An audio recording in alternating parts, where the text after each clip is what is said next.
Excelentíssima senhora desembargadora presidente, excelentíssimo senhor desembargador relator, excelentíssimos desembargadores que compõem esta colinda turma, ilustre representante do Ministério Público, nobres colegas, bom dia. Venho nesta oportunidade, na qualidade de advogada do apelante, o senhor Jorge, apresentar sustentação oral em defesa da reforma da sentença que injustamente o condenou ao pagamento de valores indevidos ao recorrido Miguel.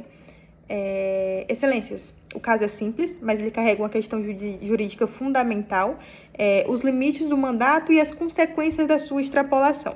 O senhor Jorge, ele é empresário e ele concedeu poderes gerais de administração a Miguel para gerir seus bens e buscar bons resultados financeiros.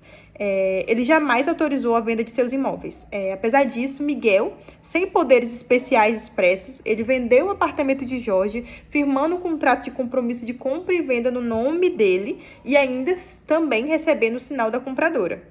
Quando Jorge ele tomou conhecimento, ele imediatamente repudiou o ato e deixou claro que não havia autorizado essa alienação. O mandatário ali, então, ele tentou desfazer o negócio, mas ele passou a exigir 5% da comoção e o reembolso desses prejuízos. E como se não bastasse, ele ajuizou uma ação de cobrança para obrigar Jorge a pagar R$90 mil. O que a gente vê e vai ver a seguir, que é totalmente indevido.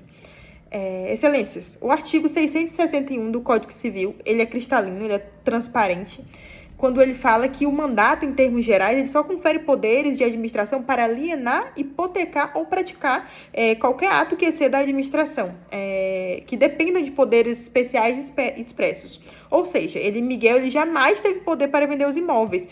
A atuação dele, portanto, foi além dos limites legais e contratuais estabelecidos. O artigo 62, ele fala também e reforça que os atos praticados por quem não tenha poderes suficientes, eles são ineficazes em relação àquele cujo nome foram praticados, salvo se os ratificar. E aqui não houve ratificação nenhuma, nem expressa, nem tácita. Jorge rejeitou o negócio imediatamente. Logo, excelências, o contrato celebrado por Miguel, ele é ineficaz perante o mandante, ele não tem efeito jurídico, ele não é válido e não há base legal para cobrar qualquer valor que seja. Reconhecer o contrário seria premiar essa conduta, a conduta de quem descumpriu o mandato e violou a vontade do mandante. Prosseguindo, excelências, o artigo 675 do Código Civil, ele dispõe que o mandante ele só deve pagar a remuneração devida conforme o mandato conferido. Já no artigo 676, ele complementa: a remuneração é devida pelo serviço prestado, de acordo com o contrato. Aqui, o ato praticado foi inválido, foi abusivo, não houve proveito econômico para Jorge, nem operação lícita concluída. Portanto, não há remuneração possível aqui. Miguel ele não pode ser pago por um ato que a lei considera ineficaz e contrário à vontade do ortogante. Pagar seria legitimar o erro, o abuso e o enriquecimento sem causa, o que o ordenamento jurídico aqui repudia. Quando a gente fala também da responsabilidade do mandatário e dos prejuízos, a gente pode dizer também que Miguel, ele ainda pretende que Jorge ele desembolse R$40 mil devolvidos em dobro à compradora. Mas o artigo 667 do Código Civil é direto e ele fala: o mandatário é obrigado a indenizar o mandante pelos prejuízos causados por sua culpa. Ora, excelências, a culpa aqui é indiscutível. Miguel firmou o contrato sem poder, ele assumiu o compromisso sem autorização e ele criou por conta própria um prejuízo que agora ele tenta repassar ao mandante. Não se pode inverter a responsabilidade de quem erra e de quem responde pelos danos. E esse erro partiu unicamente do mandatário. E quando a gente fala, excelências, da boa-fé e da postura do apelante, importa ressaltar que Jorge ele agiu de boa-fé em todos os momentos.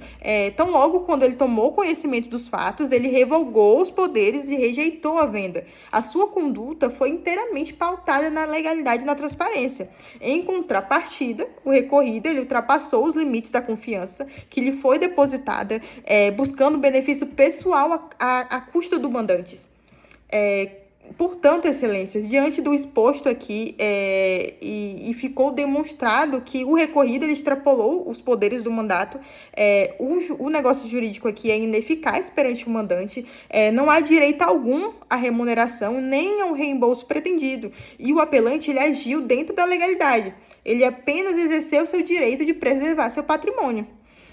Por isso, excelências, requer respeitosamente que essa colinda turma dê provimento a essa apelação, que seja reformado integralmente a sentença, para que seja julgada improcedente a ação de cobrança movida por Miguel, reconhecendo que Jorge ele não tem obrigação alguma de pagar os valores pleiteados aqui. Que se faça, então, excelência, justiça em conformidade com o direito e com a boa-fé e com os limites do mandato. Muito obrigada.